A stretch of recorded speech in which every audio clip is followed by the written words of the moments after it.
আপনার শত্রু যখন আপনার সঙ্গে শত্রুতা করার জন্য কোনো কৌশল অবলম্বন করে আর এই কৌশলে সে ব্যর্থ হয়ে যায়, তাহলে সেই শত্রু তখন কি করে বন্ধুত্বের রূপ ধারণ করতে চেষ্টা করে। ভয় পাওয়াটা দোষের কিছু নেই, কিন্তু ভয় পাওয়ার পর যদি আপনি পড়ে থাকেন তাহলে হবে না। উঠে দাঁড়াতে হবে, যুদ্ধ করতে হবে, হেরে গেলে আবার নতুন উদ্যমে সব শুরু করার উদ্যম থাকতে হবে।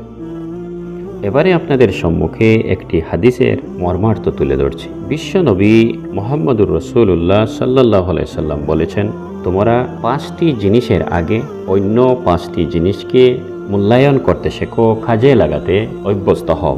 1, তোমার বৃদ্ধ বয়স আসার আগে তোমার যৌবনকে কাজে লাগাতে চেষ্টা করো। 2, তুমি অসুস্থ হওয়ার পূর্বে তোমার সুস্থতাকে কাজে লাগানোর চেষ্টা করো। 3, তোমার মধ্যে দারিদ্রতা বা অভাব আসার আগে তোমার এই সচ্ছল সময়টাকে কাজে লাগানোর চেষ্টা করো। 4, তুমি ব্যস্ত হয়ে যাওয়ার আগে তোমার অবসর যে সময় তুমি পাবে সেই সময়টাকে কাজে ব্যয় করো। এবং 5 নম্বর কথাটি হচ্ছে, মৃত্যুর আগে তোমার জীবনকে কাজে লাগাও। হযরত আলী রাদিয়াল্লাহু তাআলা আনহু বলেছেন, তোমার যা ভালো লাগে তাই জগৎকে দান করো, বিনিময়ে তুমিও অনেক ভালো জিনিস লাভ করবে। লোভী এবং অহংকারী মানুষকে আল্লাহ তাআলা সবচাইতে বেশি ঘৃণা করেন। সর্বশেষ খলিফা হযরত আলী রাদিয়াল্লাহু তাআলা আনহু আরও বলেছেন, যে জাতি তার বাচ্চাদের বিড়ালের ভয় দেখিয়ে ঘুম পড়ায়, তারা সিংহের সাথে লড়াই করা কিভাবে শিখবে।